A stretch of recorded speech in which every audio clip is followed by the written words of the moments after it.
প্রিয় বন্ধুগণ, সুতরাং কোরআন হলো শ্রেষ্ঠ কিতাব।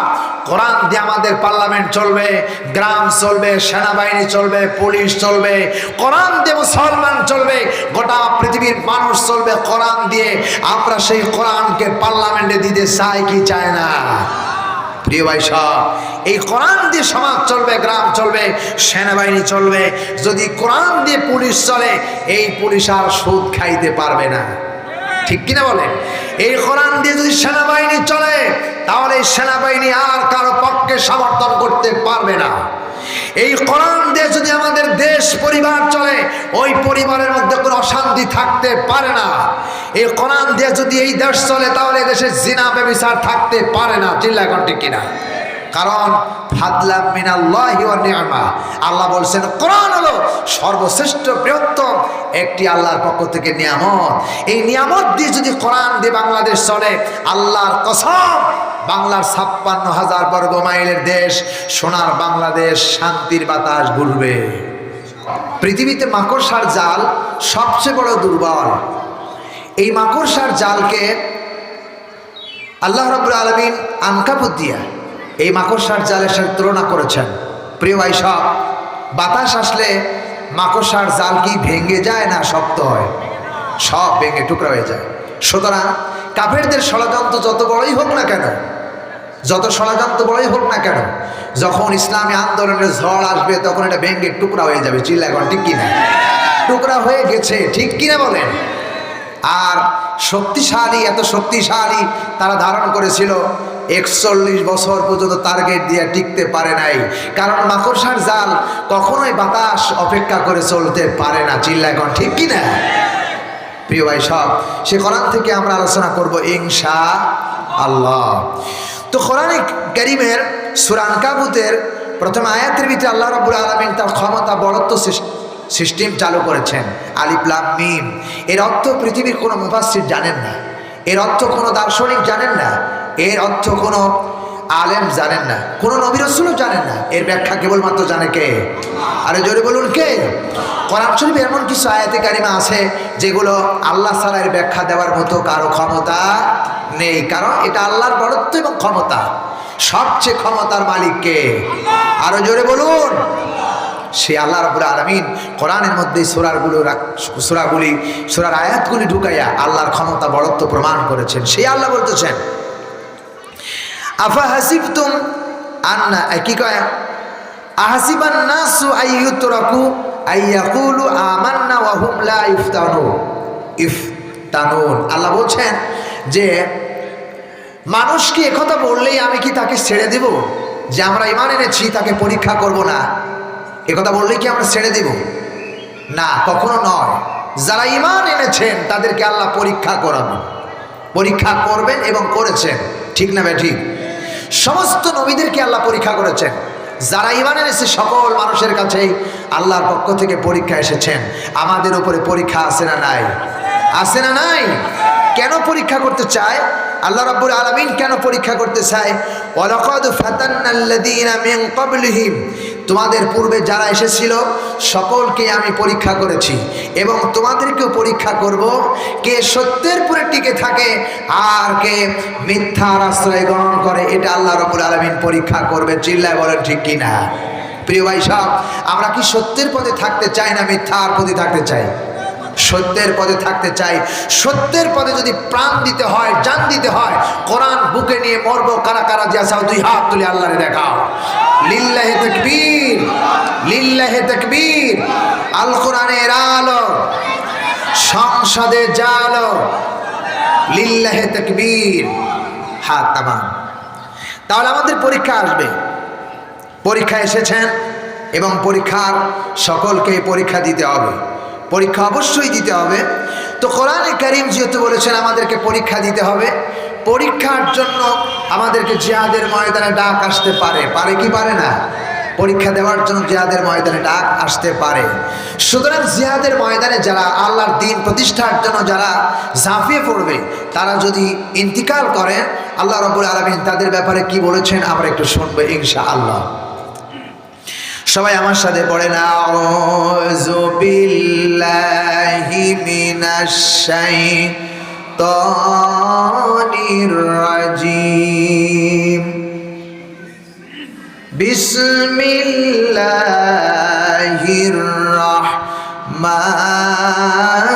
الرحيم ولا تقولوا لمن يقتل في سبيل الله أموات بل أحياء ولكن لا تشعرون জোরে বলেন আল্লাহু আকবার।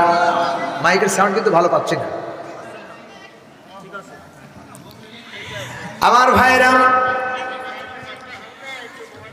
আল্লাহ রাব্বুল আলামিন কুরআনুল কারীমের ভিতরে সূরা বাকারা 2 নম্বর সূরা 2 নম্বর পারা 19 নম্বর রুকু 145-54 নম্বর আয়াতে কারিমা বলছি, আল্লাহ রাব্বুল আলামিন বলতেছেন ওয়ালা তাকুলু লিমান ইউকতালু ফি সাবিলিল্লাহি আমওয়াত, যারা আল্লাহর দ্বীন কায়েমের জন্য আল্লাহর পথে জিহাদ করে মৃত্যুবরণ করেন, শাহাদাত বরণ করেন, আল্লাহ রাব্বুল আলামিন বলতেছেন তাদেরকে তোমরা মৃত্যু বলো না। কোরআনে কারীমের ভিতরে আল্লাহ বলেছেন তারা জীবিত, কিন্তু তোমরা উপলব্ধি করতে পারো না। এ ব্যাপারে আল্লাহ রাব্বুল আলামিন বলে দ্বীন কায়েমের জন্য যারা আন্দোলন করে শাহাদাত বরণ করবে কখনো তারা মৃত না, তারা জীবিত। চিৎকার দিয়া বলেন কথাটা কার? আসতে বলেন কেন কার? আমার ভাইরা, আল্লাহ রাব্বুল আলামিন বলতেছে বান্দা তারা আমার কাছ থেকে খাবার পায়, এমনকি তোমরা উপলব্ধি করতে পারো না। এই কথাটি, এই আয়াতটি কখন নাজিল হয়ে গেল?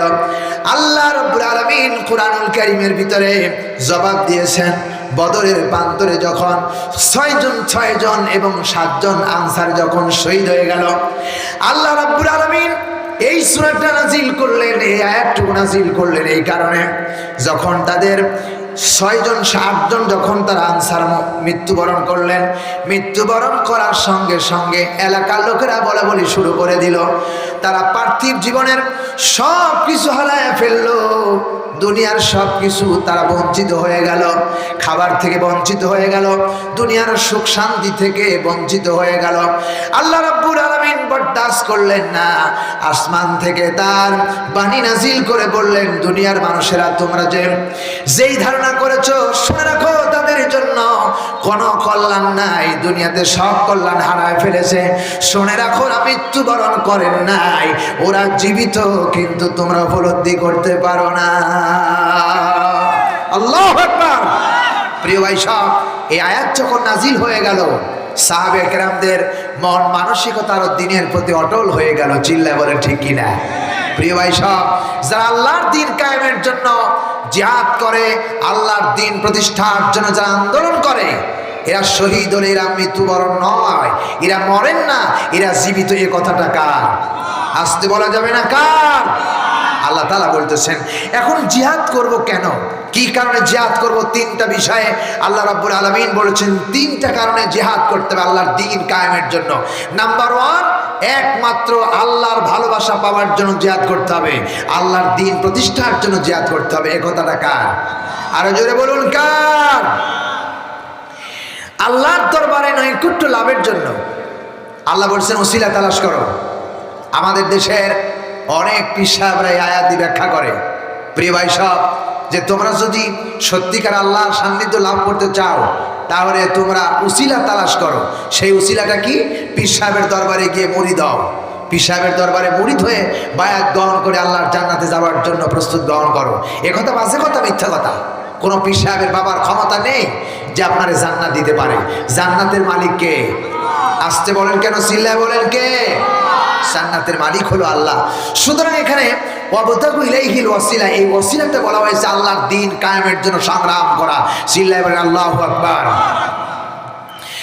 আল্লাহ রাব্বুল আলামিন বলেন ইয়া আইয়ুহাল্লাযীনা আমানুত্তাকুল্লাহা ওয়াবতাগু ইলাইহিল ওয়াসিলাতা ওয়াজাহিদু ফি সাবিলিহি লাআল্লাকুম তুফলিহুন। আল্লাহু আকবার।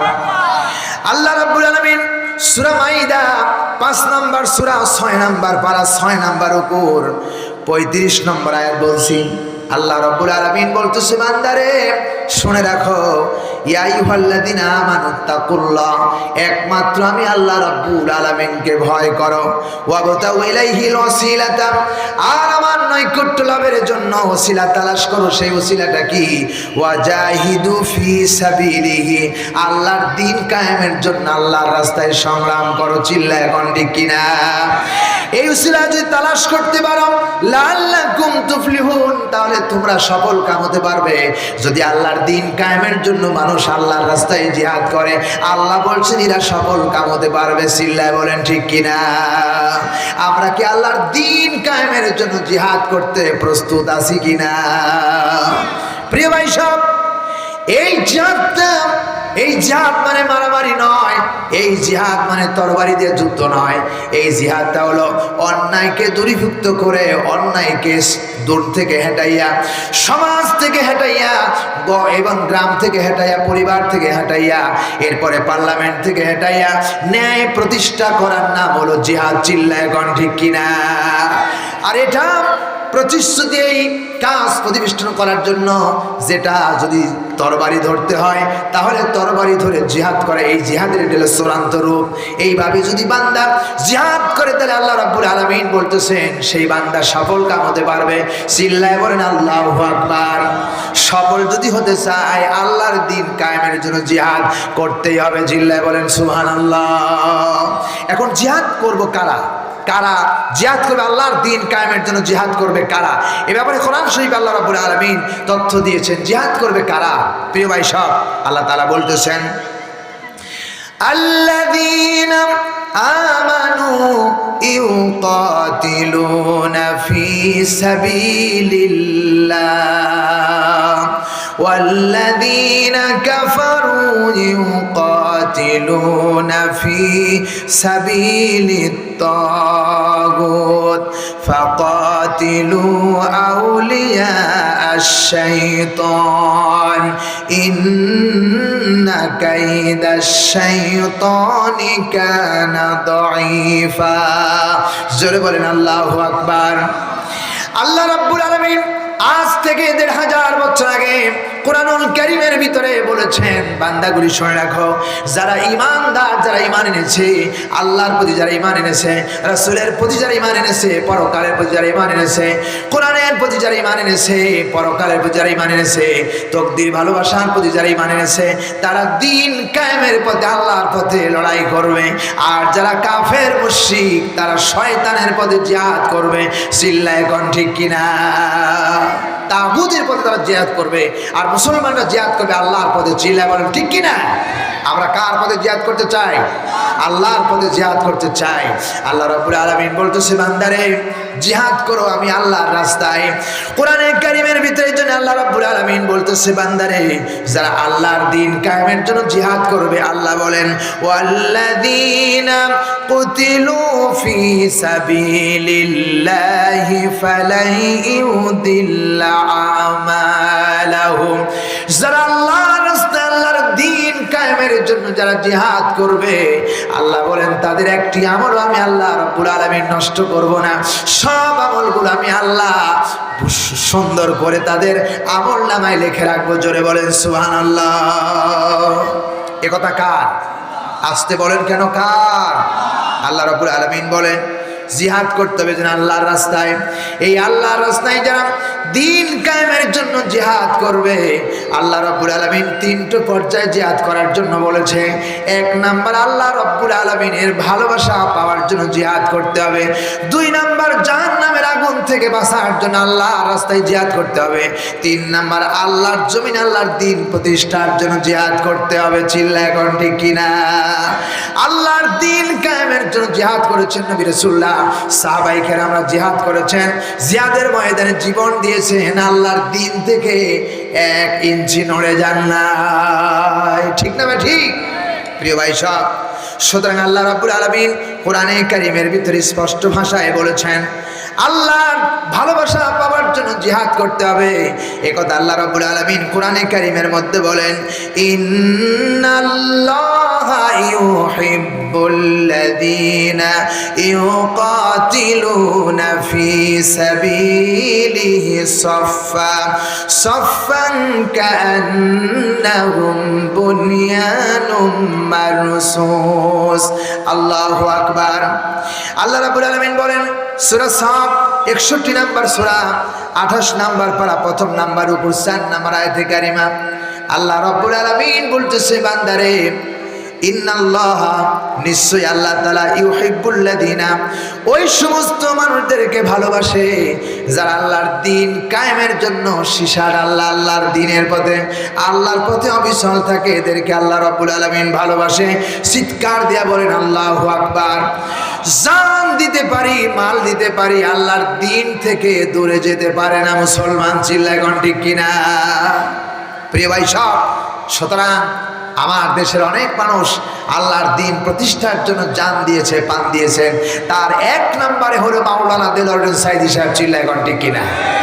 আল্লামা দেলোয়ার হোসেন সাঈদী সাহেব 50 বছর কোরআনের তাফসীর করেছেন এবং কোরআনের তাফসীর করে গোটা মানব জাতির কল্যাণের জন্য কথা বলেছেন। কোরআন থেকে বাতিল সহ্য করতে পারে না, তারে বন্দী করলেন। আর বন্দী করার পরে তাকে বলা হলো, আপনি যদি আমাদের থেকে আপনার স্বীকার করেন, ভুল স্বীকার করেন, তাহলে আপনাদেরকে জেল থেকে মুক্ত করে দেওয়া হবে। আল্লাহর এক গোলাম নিজের জান দিয়ে প্রমাণ করছে কখনোই বাতিলের সঙ্গে আপোষ করা যাবে না, যাবে না, যাবে না। চিল্লায় বলেন ঠিক না বেটি? বাতিলের সাথে মুসলমান আপোষ করতে পারে না। মুসলমান কেবলমাত্র আল্লাহর সামনে মাথা নত করবে, অন্য বাতিলের সামনে মাথা নত করতে জানে না।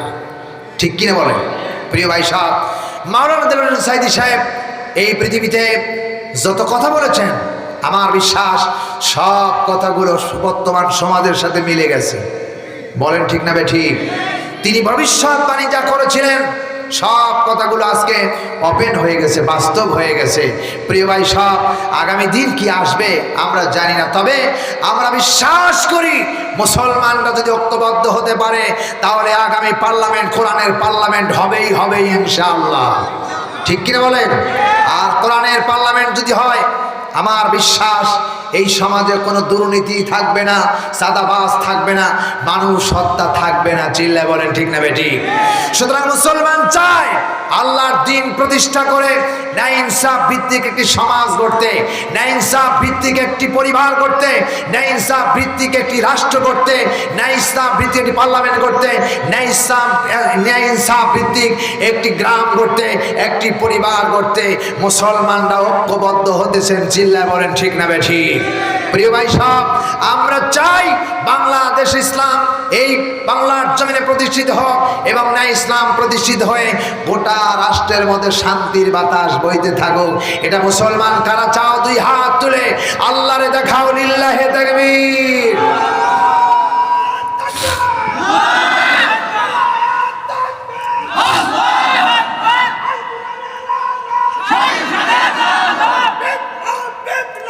ইসলামী বিপ্লব।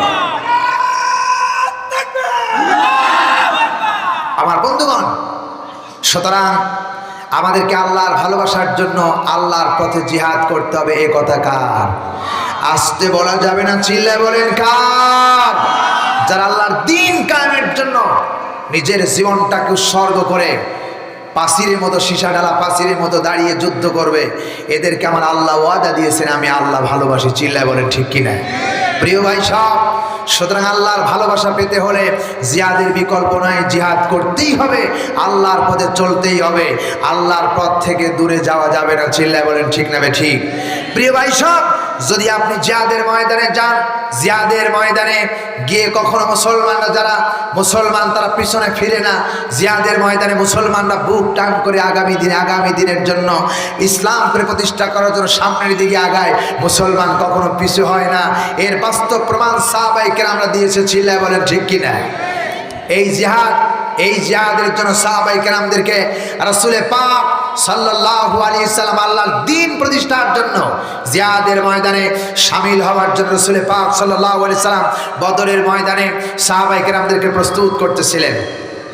জিহাদ হবে বদরের ময়দানে, কারণ আল্লাহর পথে দ্বীন প্রতিষ্ঠার জন্য আন্দোলন হবে, মুসলমানরা জিহাদ করবে আল্লাহর পথে। এ ব্যাপারে রাসূলুল্লাহ বক্তব্য দিয়েছিলেন, জিহাদ করলে কি হবে? জিহাদ করলে যারা ইন্তিকাল করবেন তারা কখনো মরবেন না, তারা হলো জীবিত, আমি আল্লাহ তাদেরকে খাবার দেই। এই বক্তব্য যখন রাসূল পাক সাল্লাল্লাহু আলাইহি সাল্লাম দিয়েছিলেন আর বদরের ময়দানের জন্য সাহাবায়ে কেরামদেরকে প্রস্তুত করতেছিলেন, রাসূল পাক সাল্লাল্লাহু আলাইহি সাল্লাম বদরের ময়দানে যে সমস্ত সাহাবায়ে কেরামদেরকে তালিকায় নাম লেখাতেছিলেন, তার মধ্যে আমার বন্ধুগণ মুতার প্রান্তরে যুদ্ধ হবে, বদরের ময়দানে যুদ্ধ হবে, হুনাইনের যুদ্ধ হবে, সাহাবায়ে কেরামদেরকে প্রস্তুত করতেছিলেন। প্রিয় ভাই সব, জিহাদ হবে মুতার প্রান্তরে ইসলাম প্রতিষ্ঠার জন্য, কোরআন প্রতিষ্ঠার জন্য। রাসূল পাক সাল্লাল্লাহু আলাইহি সাল্লাম বললেন, এই জিহাদের ময়দানে সেনাপতির দায়িত্ব পালন করবে আমার পালিত পুত্র যায়েদ। এই জিহাদের ময়দানে সেনাপতি দায়িত্ব পালন করবেন আমার পালক পুত্র যায়েদ। কোথায় তুমি? হযরত যায়েদ দাঁড়ায় গেলেন। প্রিয় বন্ধুগণ, 2 নম্বরে ঘোষণা করলেন এই জিহাদের ময়দানে সেনাপতি দায়িত্ব পালন করবে আমার চাচাতো ভাই জাফর বিন আবি তালেব। কোথায়? হযরত জাফর বিন আবি তালেব দাঁড়ায় গেলেন। 3 নম্বরে ঘোষণা করেছেন এই জিহাদের ময়দানে সেনাপতি দায়িত্ব পালন করবে আমার সাহাবী আব্দুল্লাহ বিন রাওহা। কোথায়? হযরত আব্দুল্লাহ বিন রাওহা দাঁড়ায় গেলেন। প্রিয় বন্ধুগণ, রাসূল পাক বললেন যে তোমরা তোমাদের পরিবার থেকে বিদায় নিয়ে সালাম করে বেরিয়ে আসো। প্রিয় বন্ধুগণ, জিহাদের ময়দানে আপনাদের বলতে চাই, জিহাদের ময়দানে সেনাপতি লাগে কয়জন? আরো জোরে বলেন কয়জন? রাসূল পাক সাল্লাল্লাহু আলাইহি সাল্লাম নাম ঘোষণা করলেন কয়জনের? তার মানে বোঝা হয়ে গেছে হযরত যায়েদ দাঁড়ায় গেলেন আর বললেন, ইয়া রাসূলুল্লাহি, আমি আপনার পালক পুত্র, আপনি অর্ডার করেছেন আর আমার মায়েশা ঘরে বসে শুনেছেন, আমার তো আর যাবার কোনো রাস্তা নাই। হযরত জাফর বিন আবি তালেব চলে গেলেন বাড়িতে গিয়ে রুমের বাইরে দাঁড়িয়ে বিবিকে সালাম দিলেন আর বললেন, বিবি রে, রাসূলুল্লাহ আমাকে জিহাদের জন্য সেনাপতি নির্বাচন করেছেন, আমি জিহাদে যাচ্ছি। দীর্ঘদিন তোমার সাথে ঘর কন্যা করলাম, দীর্ঘদিন তোমার সাথে ঘর কন্যা করতে গিয়ে যদি কোনো ভুল বেয়াদবি করে থাকি আল্লাহর রাস্তায় আমারে মাফ করে দিও। হযরত জাফরের স্ত্রী আল্লাহর দরবারে দুখানা হাত উঁচু করলেন আর বললেন, আয় আল্লাহ তাআলা, রাসূলুল্লাহ আমার স্বামী জাফরকে জিহাদের জন্য সেনাপতি নির্বাচন করেছেন, আমি ফিরে থাকতে বলবো না। হায় আল্লাহ তাআলা, জিহাদ শেষে আমার স্বামী জাফরকে গাজী বানায় আমার ঘরের ভিতরে পৌঁছায় দিয়ে। আল্লাহর নবীর সাহাবী হযরত জাফরের স্ত্রী একথা যখন আল্লাহর দরবারে বললেন, হযরত জাফর তরবারি উল্টা পিঠ দিয়ে স্ত্রী হাতে মৃদু আঘাত করলেন আর বললেন, বিবি রে, উল্টা দোয়া করো না, এ দোয়া তোমার আল্লাহর দরবারে মঞ্জুর হবে না। যেহেতু রাসূলুল্লাহ আমার নাম 2 নম্বরে ঘোষণা করেছেন, আমার আগেও একজন আছে, পরেও একজন আছে, বিবি রে, ওই মুতার প্রান্তরে আমি শহীদ হয়ে যাব, জনমের মতো দেখা করতে আসছি, এই জীবনে তোমার সঙ্গে আমার আর দেখা হবে না। বিবি রে, আমি নির্ঘাত ওই মুতার প্রান্তরে শহীদ হয়ে যাব, কারণ রাসূলুল্লাহ আমার 2 নম্বরে ঘোষণা করেছেন, আমার আগেও একজন আছে, পরেও একজন আছে, নির্ঘাত ওই মুতার প্রান্তরে আমি শহীদ হয়ে যাব, জনমের মতো দেখা করতে আসলাম, এই জীবনে তোমার সঙ্গে আমার আর দেখা হবে না। হযরত জাফর চললেন, পিছনে পিছনে ছেলেমেয়েরা কাঁদতেছেন কাটা কবুতরের মতো। হযরত জাফর একবারও পিছনে ফিরায় তাকায় দেখলেন না কারা কান্দেন। আল্লাহু আকবার। আমার বন্ধুগণ, হযরত আব্দুল্লাহ বিন রাওহা চলে গেলেন বাড়িতে। সেই রাত ছিল তার ফুল সজ্জার রাত, নতুন বিবাহ করেছেন। বাড়িতে গিয়ে শোনেন বিবি কোরআনে কারীম তেলাওয়াত করতেছেন। রুমের বাইরে দাঁড়িয়ে বললেন, বিবি রে, আমি তোমার স্বামী আব্দুল্লাহ বিন রাওহা এসেছি। রাসূলুল্লাহ আমাকে জিহাদের জন্য সেনাপতি নির্বাচন করেছেন, আমি জিহাদে যাচ্ছি। নতুন বিবাহ হলো, তোমার কোনো হক আদায় করতে পারি নাই, আল্লাহর রাস্তায় আমার পরে কোনো দাবি রেখো না। হযরত আব্দুল্লাহ বিন রাওহার স্ত্রী বলেন, পারেন স্বামী আমার, শুধু একটা বার আপনি আমার ঘরের ভিতরে প্রবেশ করুন। হযরত আব্দুল্লাহ বিন রাওহা বললেন, বিবি রে, ঘরের ভিতরে যাব না, ঘরের ভিতরে গেলে তোমাকে দেখলে আমার প্রেম ডাকবে, ভালোবাসার জন্ম হবে। বিবি বললেন, পারেন স্বামী আমার, আমি মদিনার এক সুন্দরী নারী, আমি আপনাকে একটু মাত্র দেখেছি, শুধু একটা বার আমার ঘরের ভিতরে প্রবেশ করেন। সুতরাং আমি আল্লাহর কসম করে বলি, আমি আপনার সাথে প্রেম নিবেদন করব না, শুধু একটা বার আমার ঘরের ভিতরে আসেন, আমি শুধু আপনার চেহারাটা একটা বার দেখে রাখতে চাই, যাতে করে কিয়ামতের দিন লক্ষ কোটি কোটি মানুষের ভিতরে আপনার স্বামী হিসাবে চিনে নিতে পারি। আমার ভাইরা, হযরত জাফর বিন আবি তালেব চলে গেছেন। হযরত আব্দুল্লাহ বিন রাওয়াহা বললেন, বিবি রে, এই যদি তোমার ইরাদা হয়, আর যদি তুমি ধৈর্য ধারণ করে থাকতে পারো, যেই মাহবুব মেহেরবানের জন্য আমি জীবন দিয়ে যাচ্ছি, ওই মাহবুব মেহেরবান কিয়ামতের দিন লক্ষ কোটি কোটি মানুষের ভিতরে তোমাকে আমারে জান্নাতের ভিতরে পরিচয় করায়া দিবে। 3000 সৈন্য আর এই সেনাপতি চললেন মোতার প্রান্তরে। হযরত যায়েদ তরবারির সামনে এগোচ্ছেন। আমার বন্ধুগণ, হযরত যায়েদ অনেকগুলি কাফেরদেরকে জাহান্নামের খাতায় নাম লেখায়া নিজেও শহীদ হয়ে গেলেন। এবার হযরত জাফর বিন আবি তালেব তরবারি উঁচু করে ধরেছেন, সামনের দিকে এগোচ্ছেন। হযরত জাফরকে কাফেররা ঘিরে ধরলেন। হযরত জাফরকে কাফেররা ঘিরে ধরে ডানাতে কোপ দিলেন, ডান হাত কেটে ছুঁড়ে পড়েছেন। এবার বাম হাতে তরবারি উঁচা করে ধরেছেন, বাম হাতে তারা কোপ দিল, বাম হাত কেটে ছুঁড়ে পড়েছেন। হযরত জাফর এবার সামনের দিকে এগোচ্ছেন, আর পাশের সাহাবীদের ডেকে বলছেন, ও রাসূলুল্লাহর সাহাবী, আমার রাসূলকে আমার সালামটা বলে দিও আর শোনায়া দিও, জীবনের শেষ মুহূর্ত পর্যন্ত ইসলামের পতাকা মাটিতে পড়তে দেই নাই। যেহেতু আমি আমার নাকের ভিতরে জান্নাতের সুঘ্রাণ পেতেছি, বুঝি আমি শহীদ হয়ে যাব, আমার রাসূলকে আমার শেষ সালামটা বলে দিও। হযরত জাফর বিন আবি তালেব শহীদ হয়ে গেলেন। হযরত আব্দুল্লাহ বিন রাওয়াহা, আবু উবাইদা দুজনে মিলে ছুটলেন ঝান্ডা ধরার জন্য। দূর থেকে লক্ষ্য করে দেখলেন ইসলামের পতাকা স্বর্ণের উপর উঠতেছেন। মনে মনে ধারণা করলেন, আমরা যাওয়ার আগে কে ইসলামের পতাকা ধারণ করেছেন। কাছে গিয়ে দেখেন হযরতে জাফরের ডান হাত কাটা, হযরতে জাফরের বাম হাত কাটা। হযরতে জাফরের ধড়টা একদিকে পড়ে আছেন আর মাথাটা একদিকে পড়ে আছেন। একদিকে পড়ে থেকে ইসলামের পতাকা দাঁত দিয়া কামড়ায়া উঁচু করে রেখেছেন। আল্লাহু আকবার। আমার ভাইয়েরা, হযরত আবু উবাইদা আব্দুল্লাহ বিন রাওয়াহা বলেন, আমরা দুজনে মিলে হযরত জাফরের হাত পা মাথা মস্তকত্র করলাম, পাও থেকে নিয়ে শুরু করে মাথা পর্যন্ত চুমা খাইলাম। এরপরে জানাজা করে কবরে রাখলাম। রাতের বেলা স্বপ্নে দেখি হযরত জাফর আল্লাহর জান্নাতের ভিতরে ফেরেশতাদের সাথে উড়ে বেড়াতেছেন। আল্লাহু আকবার। আমি জিজ্ঞেস করলাম, ও জাফর, আল্লাহ তোমার সাথে কি ব্যবহার করেছেন? হযরত জাফর বলেছেন, ও আবু উবাইদা, আল্লাহ রাব্বুল আলামিন আমাকে বলেছেন, জাফর রে, তোমার শাহাদাতে আমি বড় খুশি হয়েছি, তুমি আমার কাছে আর কি চাও? হযরত জাফর বলেন, ও আল্লাহ রাব্বুল আলামিন, আর কিচ্ছু চাই না, শুধু আর একটা বার আমাকে দুনিয়ার জমিনে পাঠিয়ে দাও। আর একবার যদি দুনিয়ায় যেতে পারি, তোমার দিন কায়েমের জন্য আল্লাহর রাস্তায় জিহাদ করে কাফেরদের সামনে আমার জীবনটারে আর একবার নজরানা পেশ করে দেই, আর একবার শহীদ হই দুনিয়ার জমিনে, আর একবার যদি তোমার কোরআনের পথে জিহাদ করতে পারি। চিল্লায় বলেন সুবহানাল্লাহ। আমার ভাইরা, রাসূল পাক সাল্লাল্লাহু আলাইহি সাল্লাম বলেছেন, আমার ইচ্ছা হয় জিহাদ করি, শহীদ হই, আবার যদি জিন্দা হতে পারি আবার জিহাদ করি, শহীদ হই, আবার যদি জিন্দা হতে পারি আবার জিহাদ করি, আবার শহীদ হই। যেহেতু শাহাদাতের মর্যাদা একটি সেতু বা ব্রিজ, এপারে দুনিয়া ওপারে আল্লাহর জান্নাতুল ফেরদাউস। চিল্লায় বলেন ঠিক কিনা?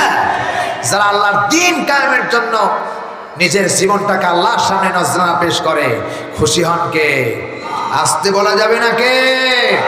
আমার বন্ধুগণ, সুতরাং আল্লাহ রাব্বুল আলামিন বলেন, ওয়ালা তাকুলু লিমান ইউকতালু ফি সাবিলিল্লাহি আমওয়াত বাল আহইয়াউ ওয়ালাকিন লা তাশউরুন।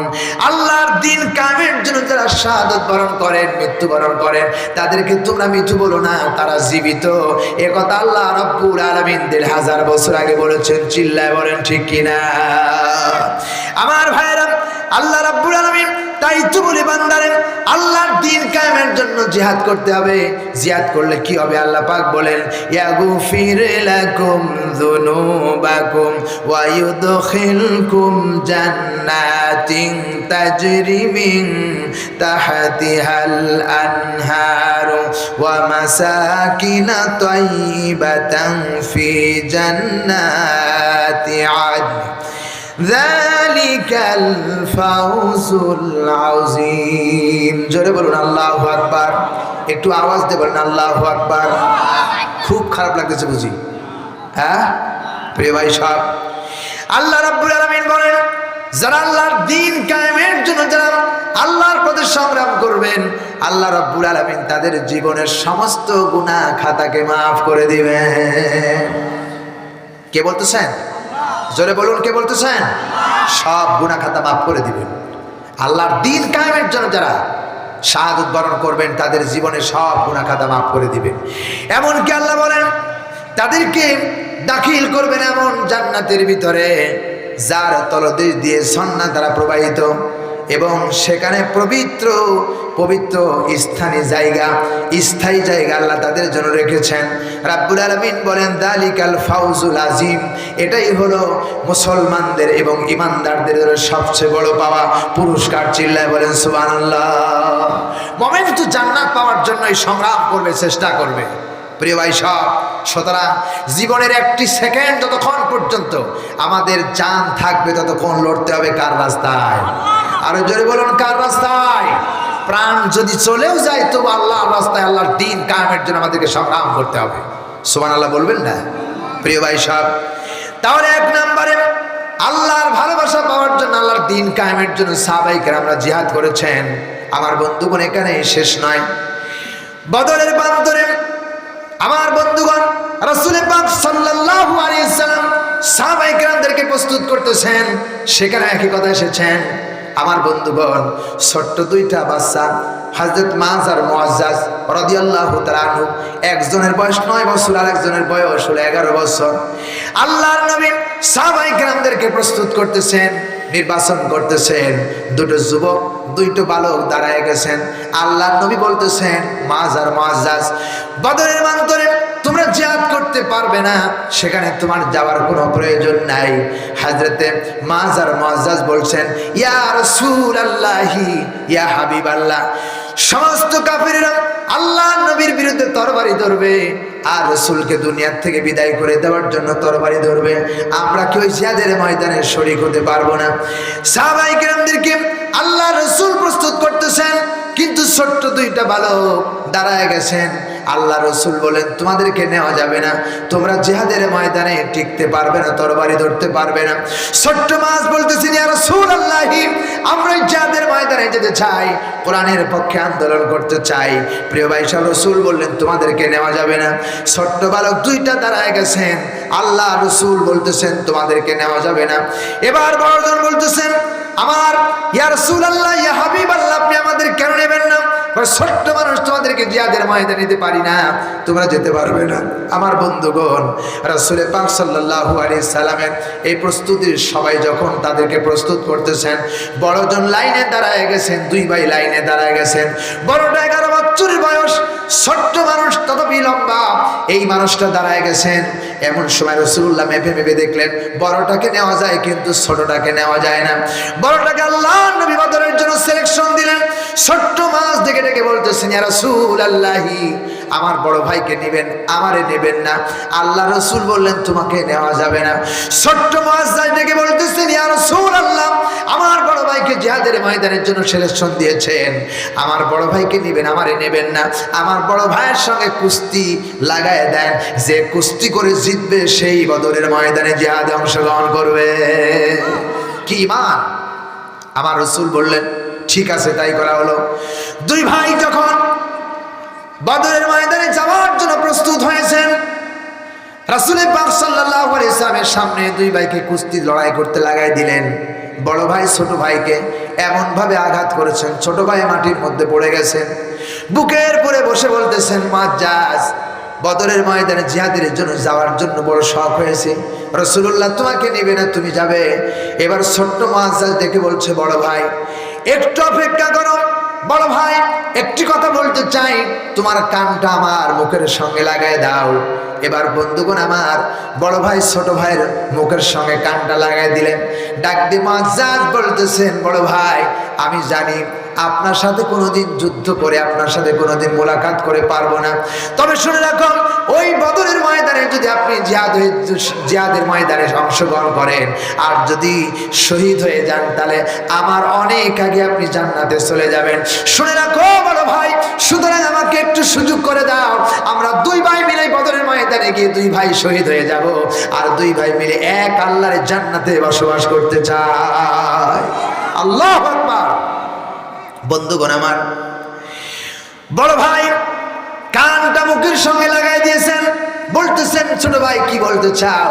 বলে, বড় ভাই আমরা তো একই মায়ের সন্তান, আমি কোনোদিন পারবো না তোমার সাথে মোলাকাত করে, তুমি শুধু আমার একটা বার সুযোগ করে দাও, আমাকে একটু করে নরম করে ছেড়ে দাও, আমি শুধু একটা বার তোমার বুকের উপরে উঠে বসবো আর রাসূল আঙ্গুল সংগীত করে বলবে, ইয়া রাসূলুল্লাহ আমার গায়ে শক্তি আছে, আমার রাসূল যদি আমাকে সিলেকশন দেয় তাহলে ওই বদরের ময়দানে দুই ভাই একসঙ্গে জিহাদের ময়দানে ঝাঁপায় পড়বো।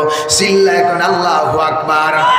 আমার ভাইয়েরা ছোট্ট মুআজ্জাজের কথা শুনে বড় ভাই একটু ছেড়ে দিলেন, সঙ্গে সঙ্গে ছোট ভাই নিচ থেকে উঠে বড় ভাইয়ের বুকের উপরে বসলেন। রাসূল সাল্লাল্লাহু আলাইহি সাল্লাম তাকায় দেখেন বড় ভাইয়ের বুকের উপরে ছোট ভাই বসা। আল্লাহর নবীর দিকে আঙ্গুল ইশারা করে বলতেছেন, ইয়া রাসূলুল্লাহ আমার জিহাদের ময়দানে সিলেকশন দিবেন না? ইয়া রাসূলুল্লাহ আমারও গায়ে শক্তি আছে, আপনি এবার বলেন নেবেন কি নেবেন না? আল্লাহর নবী দুটো হাত টান করে দিলেন আর বললেন, ও ছোট্ট মুআজ্জাজ আয়, বুঝতে পেরেছি তোদের জন্যই বদরের ময়দানে বিজয়ের মালা পতাকা উড়ে যাবে। ভাইয়ের আমার, বন্ধুগণ আমার, হযরতে মুআজ্জাজ দুই ভাই রাসূলুল্লাহর বুকের মধ্যে আটকে গেছেন, রাসূলের বুকের মধ্যে ঝাঁপ দিয়ে পড়েছেন। আহারে ইসলাম প্রতিষ্ঠা করার জন্য তাদের কি ঈমান ছিল। আল্লাহর নবী বলতেছেন, ছোট্ট মুআজ্জাজ বাড়ি চলে যাও, মায়ের কাছ থেকে বিদায় নিয়ে আসো, সালাম করে আসো। ছোট ভাই বড় ভাই দুই ভাই মিলে দৌড় দিয়ে মায়ের বাসায় চলে গেলেন। ডাক দিয়ে বলতেছেন, মা রাসূলুল্লাহ আমাদের বদরের ময়দানের জন্য আমাদেরকে সিলেকশন করেছে, আমরা জিহাদ করতে যাচ্ছি। মা বলতেছে, কলিজার টুকরা সন্তান সত্যি কি তোমাদেরকে রাসূল সিলেকশন দিয়েছে? ছোট্ট মুআজ্জাজ বললেন, আম্মা জান জি হ্যাঁ মা, রাসূল আমাদেরকে সিলেকশন দিয়েছেন, আমি জিহাদে যাচ্ছি, আমার জন্য দোয়া করো, আমরা দুই ভাই যেন ওই জিহাদের ময়দানে শাহাদত বরণ করতে পারি, শহীদ হতে পারি।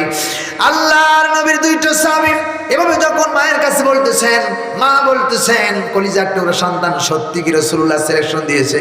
বলে, হ্যাঁ আমি বিদায় দিয়া দিলাম রে, কিয়ামতের দিন যেন আমি দোয়া করি আল্লাহর দরবারে যেন আমি মা হয়ে বলতে পারি আমি দুই শহীদের মা। তোদের সিলেকশন দিয়ে দিলাম, যাও জিহাদের ময়দানে ঝাঁপায় পড় আর আল্লাহর দ্বীন কায়েমের জন্য তুমি শাহাদাত বরণ করতে পারো, আমি দোয়া করি আর আল্লাহর দরবারে যেন আমি বলিষ্ঠ কণ্ঠে বলতে পারি আমি দুই শহীদের মা। ছোট্ট দুই ভাই মায়ের হুকুম পেয়ে মায়ের বিদায় নিয়ে দৌড়াচ্ছেন।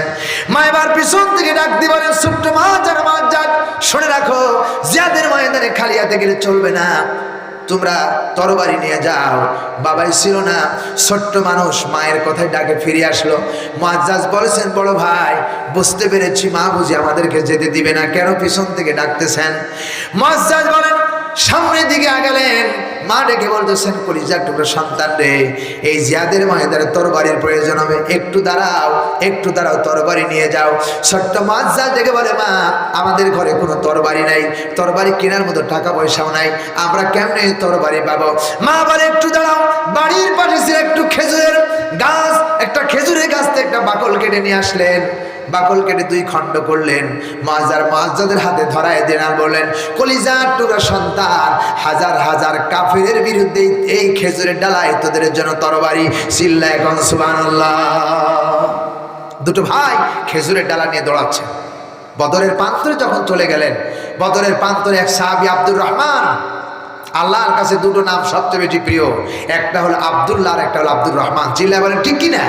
আবার কোরআন শরীফে একটা সূরার নাম দিয়েছেন আর রহমান, আবার সূরা ফাতিহার মধ্যে আছে আর রহমানির রহিম। চিল্লায় বলেন ঠিক না বেটি?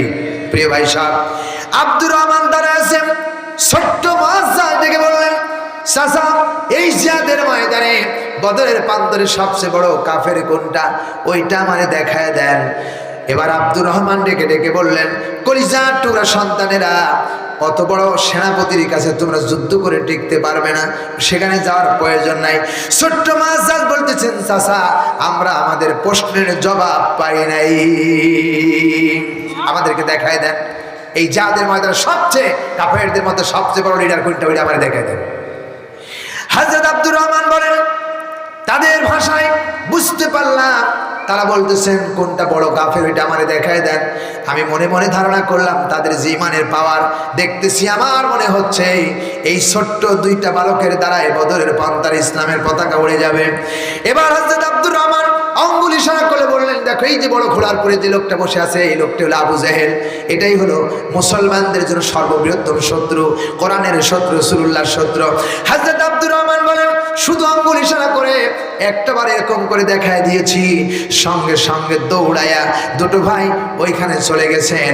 আমার মনে হচ্ছে যে কারেন্টের বাতি জ্বলার জন্য সুইচ অন করলে যেমনি বাতি জ্বলে, ছোট্ট দুইটা ছেলে দৌড়ায়া আবু জেহেলের সঙ্গে কাছে চলে গেলেন। ঘোড়ার পরে, বিশাল ঘোড়ার পরে দাঁড়িয়ে আছেন আমার বন্ধুগণ, বসে আছেন ছোট্ট দুইটা বালক মুয়াজ্জাজ, ঘোড়ার নাভি বরাবর এত বড় ছোট মানুষ।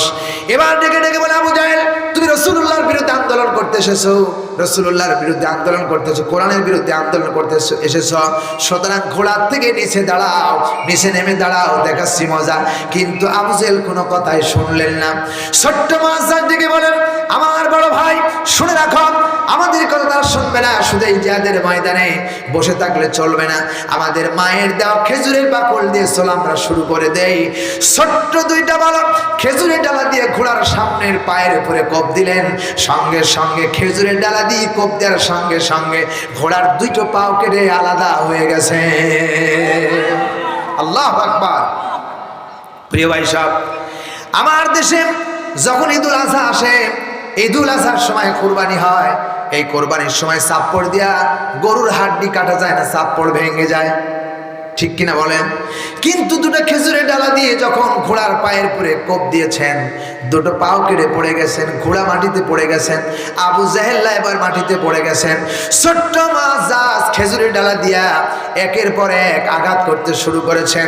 বদরের ময়দানে যত কাফের ছিল সব কাফেরদের কানের ভিতরে আল্লাহ রাব্বুল আলামিন আবু জেহেলের শিক্ষার শোনার ব্যবস্থা করেছেন। নেতাই বলছেন, কে কোথায় আছো? আমার ছোট্ট দুইটা বালক মেরে ফেললো। পাশেই ছিল আকরামা, আবু জেহেলের সন্তান। আকরামা একটা তরবারি নিয়ে দৌড়ে আসলেন, হযরত মুআজের হাতের উপরে, ডান হাতের উপরে কোপ দিয়েছেন। আমার ভাইরা হাতটা কেটে এবার চামড়ার সাথে ঝুলঝুল করতেছেন, চামড়ার সাথে বেঁধে আছেন। এমন সময় হযরত মুআজ ডান হাতখানা তরবারি ধরতে পারছেন না, ডিস্টার্ব হতেছেন, ডান পায়ের নিচে ফেলাইয়া এত জোরে টান দিয়েছে, চামড়া ছিঁড়ে মাটিতে পড়ে গেছে। ডাক দিবারে মুআজের হাত, আজ রাসূলুল্লাহর জন্য, কোরআনের জন্য আজ এই বদরের প্রান্তরে তোকে কোরবানি দিলাম, কিয়ামতের দিন সাক্ষ্য দিবি আমি রাসূলের পক্ষে, কোরআনের পক্ষে জিহাদের ময়দানে তোরে শহীদ বানিয়েছিলাম। আমার বন্ধুগণ, এইভাবে ইসলাম প্রতিষ্ঠিত হয়েছে, কোরআন প্রতিষ্ঠিত হয়েছে। সাহাবায়ে কেরামরা জীবন দিয়েছেন, আল্লাহর সন্তুষ্টির জন্য জীবন দিয়েছেন। এই দিন প্রতিষ্ঠা করার জন্য বাংলাদেশে যদি কোনো ষড়যন্ত্র কায়েম হয়, এই ষড়যন্ত্রের মোকাবেলা মুআজ আর মুআজ্জাদের মতো আমাদেরকেও দাঁড়াতে হবে, ঠিক কিনা? আমরা যদি দাঁড়াতে পারি, আল্লাহর দিন এই সমাজে প্রতিষ্ঠিত হবেই হবে। চিল্লায় এখন ঠিক কিনা? প্রিয় বন্ধুগণ, সুতরাং কোরআন হলো শ্রেষ্ঠ কিতাব। কোরআন দিয়ে আমাদের পার্লামেন্ট চলবে, গ্রাম চলবে, সেনাবাহিনী চলবে, পুলিশ চলবে, কোরআন দিয়ে মুসলমান চলবে, গোটা পৃথিবীর মানুষ চলবে কোরআন দিয়ে। আমরা সেই কোরআনকে পার্লামেন্টে দিতে চাই কি চাই না? প্রিয় ভাই সব, এই কোরআন দিয়ে সমাজ চলবে, গ্রাম চলবে, সেনাবাহিনী চলবে। যদি কোরআন দিয়ে পুলিশ চলে, এই পুলিশ আর সুদ খাইতে পারবে না, ঠিক কিনা বলে? এই কোরআন দিয়ে যদি সেনাবাহিনী চলে, তাহলে সেনাবাহিনী আর কারো পক্ষে সমর্থন করতে পারবে না। এই কোরআন দিয়ে যদি আমাদের দেশ পরিবার চলে, ওই পরিবারের মধ্যে কোনো অশান্তি থাকতে পারে না। এই কোরআন দিয়ে যদি এই দেশ চলে, তাহলে দেশে জিনা ব্যভিচার থাকতে পারে না। চিল্লা এখন ঠিক কিনা? কারণ ফাদলাম মিনাল্লাহি ওয়া নি'মা, আল্লাহ বলছেন কোরআন হলো সর্বশ্রেষ্ঠ বৃহত্তম একটি আল্লাহর পক্ষ থেকে নিয়ামত। এই নিয়ামত দিয়ে যদি কোরআন দিয়ে বাংলাদেশ চলে, আল্লাহর কসম, বাংলার 56,000 বর্গ মাইলের দেশ সোনার বাংলাদেশ, শান্তির বাতাস ঘুরবে, ঠিক কিনা? সুতরাং প্রিয় ভাই সব, আগামী নির্বাচন যখন আমাদেরকে আসবেন, এই নির্বাচনের সত্যের পক্ষে, ইসলামের পক্ষে আমাদেরকে লড়াই করতে হবে, ঠিক কিনা? যদি আমরা লড়াই করতে পারি, আমার পরিবার ভালো হবে, রাষ্ট্র ভালো হবে, সমাজ ভালো হবে। দুর্নীতি, সন্ত্রাস, চাঁদাবাজ যখন মুক্ত হবে, এদেশ তখন আমার আপনার জন্য চলার একজন নারী গভীর রাতে তার সতীত্ব নিয়ে হাঁটবে, কোনো যুবক তার দিকে তাকানোর সাহস পাবে না, ঠিক কিনা বলেন? প্রিয় ভাই সাহেবের বাস্তব প্রমাণ সাহাবায়ে কেরামদের জামানা, রাসূল পাক সাল্লাল্লাহু আলাইহি সাল্লামের জামানা, হযরত ওমর রাদিয়াল্লাহু তাআলা আনহুর জামানায় মুসলমানদের নারীরা মদিনার মাটিতে গভীর রাত্রে চলাফেরা করেছেন। সেখানে কেউ তাদেরকে SMS করতে পারেন নাই, সেখানে কেউ তাদেরকে বিরক্ত করতে পারেন নাই, তাদের দিকে চোখ তুলে তাকাতে পারেন নাই। কারণ কোরআনই হলো শ্রেষ্ঠ সমাজ প্রতিষ্ঠিত করার জন্য আল্লাহ বলেছেন হুদাল্লিন নাস ওয়া বাইয়িনাতিন মিনাল হুদা। কোরআনই মানুষকে হেদায়েতের পথ দেখাতে পারে। চিল্লায় বলেন ঠিক না বেঠিক? প্রিয় ভাই সব, সুতরাং এই কোরআনের সাথে আমাদেরকে থাকতে হবে। আলেমরা যে পথে আছে সেই পথে আমাদেরকে থাকতে হবে। চিল্লায় বলেন ঠিক কিনা? প্রিয় ভাই সব, আলেমরা হলো জাতির শ্রেষ্ঠ সন্তান, আলেমদের পক্ষে থাকতে হবে। আগামী দিন এই সমাজ থেকে কোনো দুর্নীতি, চাঁদাবাজের হাতে উঠায় দেওয়া যাবে না। আল্লাহ আমাদের তৌফিক দান করুন, বলেন আমিন। আরো জোরে বলুন আমিন। প্রিয় ভাই সব, সুতরাং দিন প্রতিষ্ঠান আন্দোলন করলে আল্লাহ আমাদেরকে ক্ষমা করে দিবে, এ কথা কার? জোরে বলেন কার? তাহলে এক নম্বরে আল্লাহর ভালোবাসা পাওয়ার জন্য জিহাদের ময়দানে ঝাঁপায়া পড়েছেন সাহাবায়ে কেরামরা, আল্লাহ তাদেরকে ভালোবেসেছেন। জোরে বলুন সুবহানাল্লাহ। দুই নম্বরে বলা হয়েছে, আল্লাহ রাব্বুল আলামিন বলেছেন, দুই নম্বরে জাহান্নামের আগুন থেকে বাঁচার জন্য, আল্লাহর দ্বীন প্রতিষ্ঠার জন্য লড়াই করতে হবে। আল্লাহ তাআলা বলতেছেন, ইয়া আইয়ুহাল্লাযীনা আমানু হাল আদুল্লুকুম আলা তিজারাতিন তুনজিকুম মিন আযাবিন আলীম। আল্লাহ রাব্বুল আলামিন বলেন, নবী শোনায় দেন, ইয়া আইয়ুহাল্লাযীনা আমানু, হে ঈমানদারেরা, তোমাদেরকে আমি এমন একটা ব্যবসার কথা বলবো না যে ব্যবসা করলে তোমরা কঠিন থেকে কঠিন জাহান্নামের আগুন থেকে বেঁচে যাবা। সেই ব্যবসাটা আল্লাহ রাব্বুল আলামিন বললেন, তুমিনুনা বিল্লাহি ওয়া রাসূলিহি, আল্লাহ রাব্বুল আলামিনের প্রতি ঈমান আনতে হবে, আল্লাহ আছেন বিশ্বাস করতে হবে, রাসূলুল্লাহ এসেছিলেন রাসূলের প্রতি বিশ্বাস করতে হবে।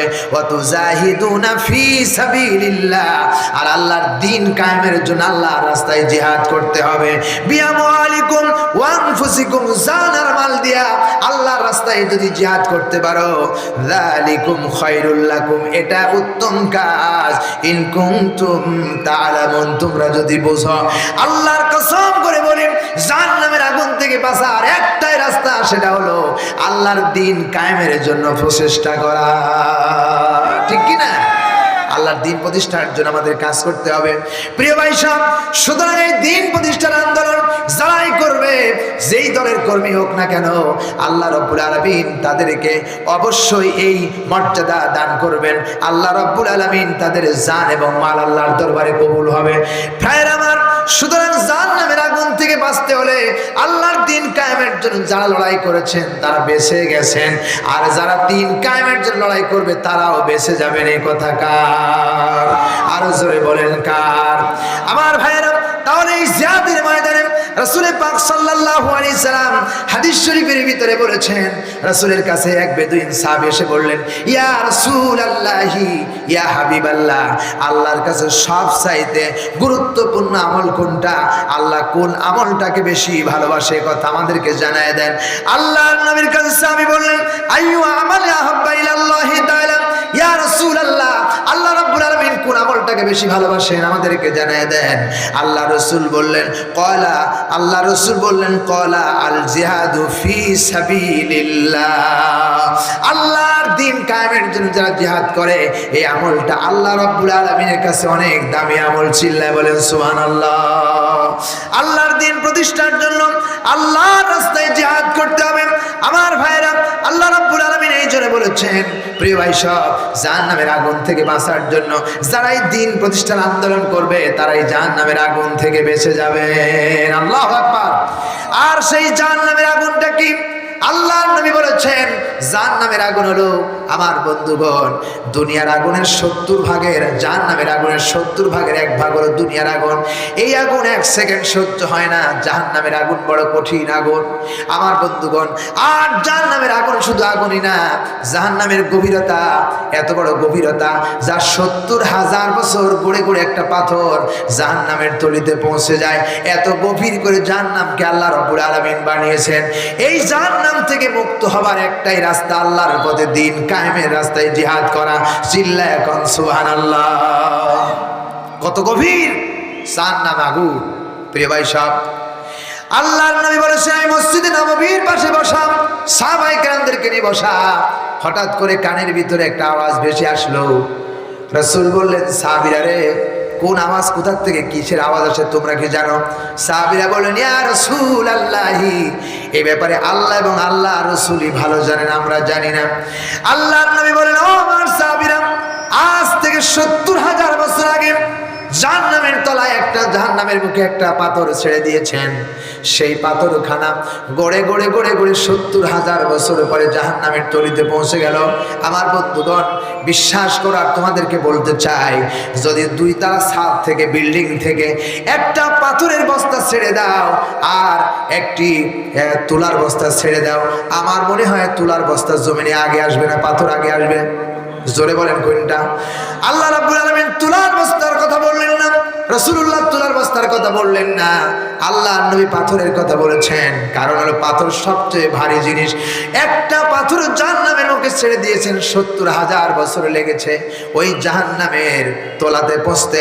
আমি আপনি যদি দ্বীন কায়েমের আন্দোলন না করে ওই জাহান্নামের আসামি হয়ে যায়, তাহলে আল্লাহ রাব্বুল আলামিন ওই জাহান্নামের মুখে যদি আমাদেরকে ছেড়ে দেয়, আমার বন্ধুগণ 70,000 বছর লাগবে জাহান্নামের তলিতে পৌঁছতে। চিল্লায় কোন কথা ঠিক না বেঠিক? ওই জাহান্নামের আগুনে কি আমরা যেতে চাই না বাঁচতে চাই? যেতে চাই না বাঁচতে চাই? এজন্য আল্লাহর দ্বীন কায়েমের জন্য আল্লাহর রাস্তায় জিহাদ করতে হবে, জান দিয়ে, মাল দিয়ে। তাহলে আল্লাহ রাব্বুল আলামিন ওই জাহান্নামের আগুন থেকে আমাদেরকে বাঁচায় দিবেন। প্রিয় ভাই সব, এই জিহাদের চূড়ান্ত রূপ রয়েছে। জিহাদ মানে হলো প্রতিহত করা, জিহাদ মানে হলো অন্যায় সমাজ থেকে দূর করে দেওয়া। আল্লাহর নবী বলেছেন, যদি জিহাদ করতে হয় কোনো গর্হিত কাজ দেখো, তাহলে জিহ্বা দিয়ে আগে তারে নিষেধ করো। আল্লাহ বলছেন তারে কি নিষেধ করে দাও, আগে তারে হাত দিয়ে বাধা দাও। যদি সেটা না হয় তাহলে মুখ দিয়ে তাদেরকে বলো, আর যদি না হয় তাহলে অন্তর দিয়ে ঘৃণা করো। আল্লাহ রাব্বুল আলামিন কেন শক্তির কথা বললেন? কারণ রাষ্ট্রীয় শক্তি ছাড়া অন্যায় সমাজ থেকে দূর করা যায় না। সারাটি জীবন চিল্লায়া জিহাদের কথা বলবো। প্রিয় ভাই সব, দিন প্রতিষ্ঠা যতদিন পর্যন্ত না হবে, যতদিন পর্যন্ত কোরআনের আইন প্রতিষ্ঠিত না হবে, এই ক্ষমতা যতদিন পর্যন্ত প্রতিষ্ঠিত না হবে, সমাজের মানুষ পরিবর্তন হওয়া সম্ভব নয়। ঠিক কিনা বলেন? প্রিয় ভাই সব, আমার দেশের মুসলমানরা যারা 5 ওয়াক্ত নামাজ পড়ে না, ইসলামী আন্দোলন কোরআনে কারীম যদি পার্লামেন্টে যায়, আর যারা চালাবে, যেদিনকে রাষ্ট্র গঠন করবেন, পার্লামেন্ট গঠন করবেন, সেই রাত্রিতে যদি পার্লামেন্ট থেকে একটা ঘোষণা আসে, আজ থেকে 7 বছর বয়স যাদের, তাদের যদি বাধ্যতামূলক নামাজ পড়তে হবে, যদি 5 ওয়াক্ত নামাজ না পড়ে তাহলে 14 বছর কারাদণ্ডে দণ্ডিত করতে হবে। আল্লাহর কসম, 7 বছরের ছেলে বাবারে ঘুম থেকে ডেকে তুলবে। কথা কয় না ঠিক কিনা? চিল্লায়া চিল্লায় মরবো, নামাজ পড়ো, রোজা করো, এতে কোনো কাজ নাই। প্রত্যেক সপ্তাহে ইমাম সাহেবরা বলে আমরা চিল্লায় চিল্লায় কথা বলি, কিন্তু মুসল্লি নামাজে কম, মসজিদে কম না বেশি? জোরে বলেন। আল্লাহর কসম, যদি কোরআন প্রতিষ্ঠিত হয়ে যায় তাহলে বাপকে ছেলেকে ডাকা লাগবে না, ছেলেই বাবাকে ডাকবে। বাবা নামাজের সময় হয়ে গেছে, জেনা বন্ধ হয় না। প্রিয় ভাই সব, জেনা খুব মারাত্মক একটি অপরাধ। সোনার মুসলমানেরা, যদি মানুষের সার্টিফিকেট হারায় যায় তাহলে সার্টিফিকেট আবার তৈরি করা যাবে। দলিল হারায় গেলে দলিল আবার সেখান থেকে নিয়ে আসা যাবে, তহসিল অফিস থেকে নিয়ে আসা যাবে। যদি কারো একবার চরিত্র হারায় যায়, কিয়ামত পর্যন্ত আর কেউ বলতে পারবে না আমার চরিত্র ঠিক আছে। ঠিক কিনা বলেন? ফিরে নিয়ে আসা যাবে। সেই চরিত্র নিয়ে আজ সমাজে পরকীয়া প্রেম এত বাড়ছে, যা ভাষায় বলা ঠিক, যা ঠিক বলা যায় না। ঠিক কিনা বলেন? পরকীয়া প্রেম এত বাড়ছে, আল্লাহর কসম, যদি বাংলার জমিনে কোরআনের আইন প্রতিষ্ঠিত হয়, পরকীয়া তো দূরের কথা, কোনো যুবক কোনো যুবতীর দিকে তাকানোর সাহস পাবে না। ঠিক কিনা? এজন্য কোরআন প্রতিষ্ঠা দরকার, এজন্য আন্দোলনও দরকার। চিল্লায় বলে ঠিক কিনা? ঘরে বসে থেকে কখনো দিন প্রতিষ্ঠিত হয় নাই, হবেও না। প্রিয় ভাই সাহেব, যদি কোরআন প্রতিষ্ঠিত হয়ে যায় আর এই সমাজের একটি ছেলে যদি জিনা করে, আর এই ছেলেটাকে যদি কোরআনের অনুযায়ী বুক পর্যন্ত মাটির নিতে গর্ত করে তাকে পুঁতে দূর থেকে পাথর নিক্ষেপ করা যায়, এক যুবকের বিচার দেখে লক্ষ যুবক ভালো হয়ে যাওয়ার সিদ্ধান্ত নেবে। কথা কয় না ঠিক না? ঠিক। প্রিয় ভাই সাহেব, এক পরকীয়া প্রেম যারা করবে, সে এক পরকীয়া প্রেম তো ধরতে পারে বিচার হয়, তাহলে এই সমাজ থেকে আর জীবনে কেউ পরকীয়া প্রেম করবে না। এই জন্য কোরআন দরকার আছে না নাই? কোরআনের আন্দোলন দরকার আছে না নাই? আমাদেরকে কোরআনের আন্দোলন করতে হবে। যদি কোরআনের আন্দোলন আমরা করতে পারি, আমরা সাকসেসফুল হতে পারবো, জাহান্নামের আগুন থেকে বেঁচে যাব। আল্লাহ আমাদেরকে জাহান্নামের আগুন থেকে বাঁচার তৌফিক দান করে। জোরে বলেন আল্লাহুম্মা আমিন।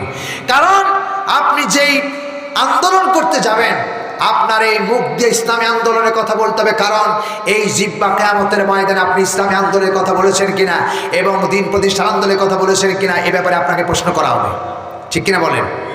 আল্লাহ রাব্বুল আলামিন বলেন, ইয়াউমা তাশহাদু আলাইহিম আলসিনাতুহুম ওয়া আইদিহিম ওয়া আরজুলুহুম বিমা কানু ইয়ামালুন। জোরে বলুন আল্লাহু আকবার।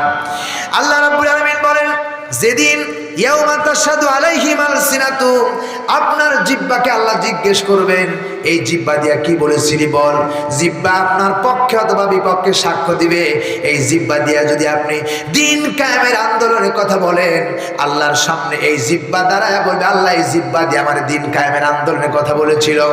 আর যদি জিহ্বা দিয়া বাতিল প্রতিষ্ঠান আন্দোলন করার কথা বলেন, সেদিন কিয়ামতের দিন এই জিহ্বা বলবে, আল্লাহ আমাকে দিয়ে অপব্যবহার করেছিল, আমাকে দিন কায়েমের আন্দোলন থেকে মুক্ত করে অন্যদিকে বাতিল প্রতিষ্ঠা করা আন্দোলন করার কথা আমারে বলেছিল। প্রিয় ভাই সাহেব, আমার দেশের এমন মানুষ আছে, এই সময় যেমন মানুষ বর্তমান বলেছে ধানের শীষে ভোট দিলে নাকি জান্নাত পাওয়া যাবে। কথা কয় না? আছে না নাই? প্রিয় ভাই সাহেব, জান্নাত ধানের শীষের বাবাও দিতে পারবে না। কথা কয় না ঠিক কিনা? জামাত ইসলামের ব্যাপারে বলা হয়েছে, জামাত ইসলাম নাকি টিকিট বেচছে, জান্নাতের টিকিট। আল্লাহর কসম করে বলি, জামাত ইসলামের বাবার ক্ষমতা নেই জান্নাতের টিকিট বেচতে পারে। নিজের জান্নাত নিজেকে কামাই করে নেওয়া লাগবে।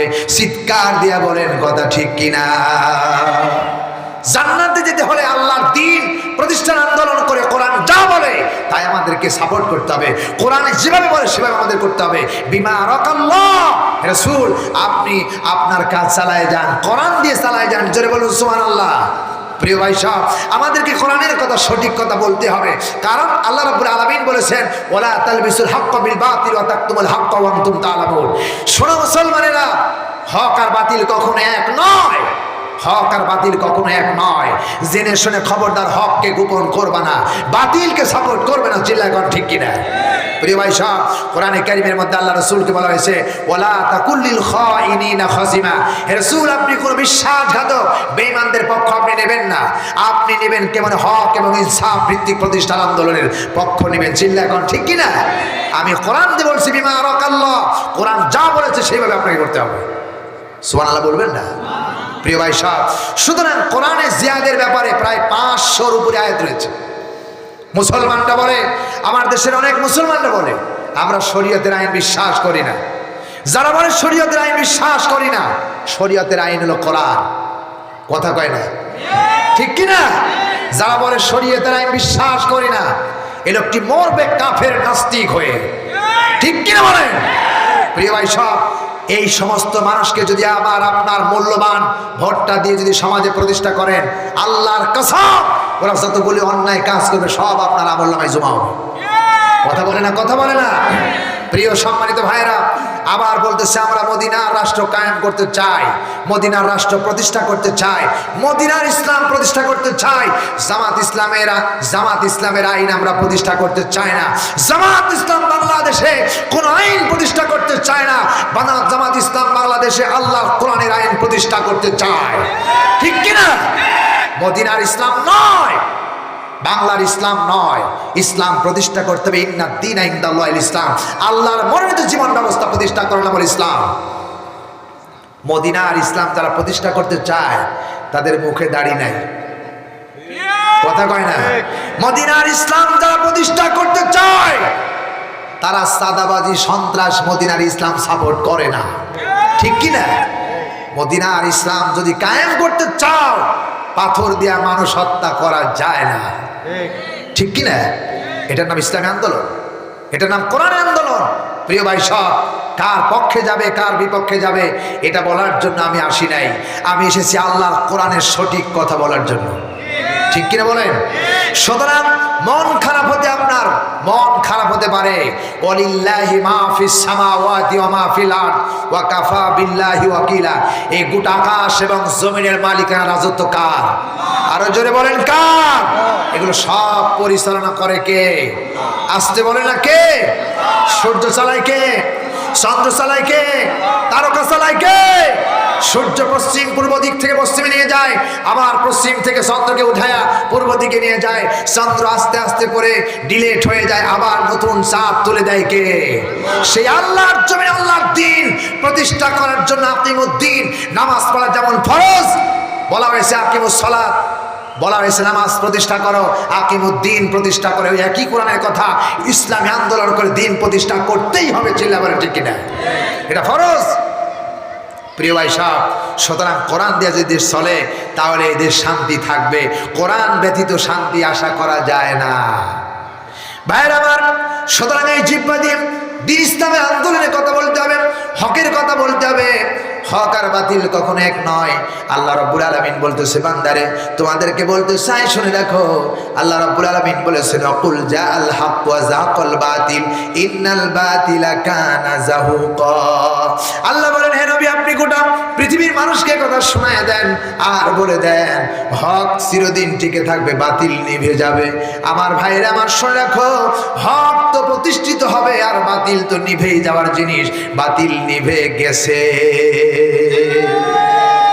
আমরা কোরআন হাদিস থেকে এতদিন পর্যন্ত শুনেছিলাম ফেরাউন, নমরুদ, হামান বাতিল ছিল, তাদেরকে আল্লাহ বিচার করেছেন। চোখে দেখি নাই, কোরআন হাদিস মোতাবেক শুনেছিলাম, কিন্তু নিজের চোখে 16 থেকে 17 বছর পরে নিজের চোখে দেখলাম বাতিল যারা প্রতিষ্ঠা করতে চায় তারা নিভে ভারত চলে গেছে। কথা বলা ঠিক কিনা? বাতিল চিরদিন থাকবে না, বাতিল শেষ হয়ে যাবে, এটাই আল্লাহর হুকুম এবং এটাই আল্লাহর নির্দেশ। সুতরাং আমাদের জান দিয়ে মাল দিয়ে হলেও আল্লাহর দ্বীন প্রতিষ্ঠার আন্দোলন করতে হবে। রাজি আছো মুসলমান? আর একবার কারা কারা রাজি আছো? দুই হাত তুলে আল্লাহরে দেখাও। লিল্লাহে তাকবীর, লিল্লাহে তাকবীর।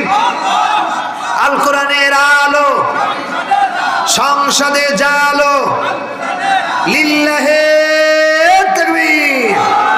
হাত নামাও। ও আপনারা কণ্ঠ শুনবেন?